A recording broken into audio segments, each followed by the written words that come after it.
Hello, glow ആവുന്നുണ്ട്. ഇപ്പോഴത്തെ വിഷയം അതൊന്നുമല്ല. ഞാനിപ്പോൾ റീസെൻ്റായിട്ട് കുറച്ച് വീഡിയോസ് അപ്ലോഡ് ചെയ്തിട്ടുണ്ടായിരുന്നു. നമ്മുടെ കോഴിക്കോട് സീരീസ് എന്നിട്ട് ഒരു വ്ളോഗിൽ ഫുള്ളായിട്ട് ഞാൻ എസ് എം എന്ന് ആടി ഓടി കഴിക്കുന്നതായിരുന്നു. നിങ്ങളിപ്പോൾ വിചാരിക്കും ഞാൻ കൊട്ടക്കണക്കിന് സാധനമൊക്കെ മേടിച്ചിട്ടാണ് വന്നേ. അങ്ങനെയൊന്നുമില്ല കേട്ടോ. ജസ്റ്റ് 2-3 സാധനങ്ങൾ മാത്രം വാങ്ങിച്ചിട്ടുള്ളൂ. അപ്പോൾ എന്തൊക്കെയാണെന്ന് കാണിച്ചു തരാം. നടന്നു പോകുമ്പോൾ ഷോ പീസായിട്ട് തൂക്കിയിട്ട സാധനം തന്നെ എൻ്റെ കണ്ണിൽ ഉടക്കിയിട്ടുണ്ട്. ഞാനത് ആ ഒരു വീഡിയോയിൽ തന്നെ പോസ്റ്റ് ചെയ്തിട്ടുണ്ടായി. അത് തന്നെയാണ് കേട്ടോ ഞാൻ മേടിച്ചിട്ടുണ്ടായത്. ഒരു നല്ല ക്യൂട്ടായിട്ടുള്ള കൊറിയൻ നൈറ്റിയാണ്. നമുക്ക് വീട്ടിലൊക്കെ ഇടാനായിട്ട് സൂപ്പർ കംഫർട്ടബിൾ ആണ്. അപ്പോൾ ഇതിൻ്റെ റേറ്റ് വന്നിരിക്കുന്നത് ജസ്റ്റ് 180 റുപ്പീസാണ് കേട്ടോ. ഞാൻ നെക്സ്റ്റ് വന്ന് ഷോർട്സ് ആണ് കേട്ടോ. 3 സെറ്റ് ഷോർട്സിന് ജസ്റ്റ് 100 റുപ്പീസ് മാത്രമേ ടീഷർട്ട്. ഇതെൻ്റെ അനിയന് വേണ്ടിയിട്ട് മേടിച്ചിട്ടുണ്ടായിരുന്നു. നല്ല ക്വാളിറ്റി ഉള്ള സാധനം തന്നെയാണ്.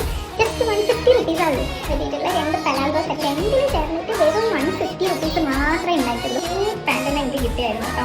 അപ്പോൾ ഒരു ഷർട്ട് വാങ്ങിച്ചിട്ടുണ്ടായിരുന്നു കേട്ടോ. എനിക്കാണെങ്കിൽ പറയാതിരിക്കാൻ പറ്റില്ല. നല്ല മെറ്റീരിയൽ ക്വാളിറ്റിയാണ്.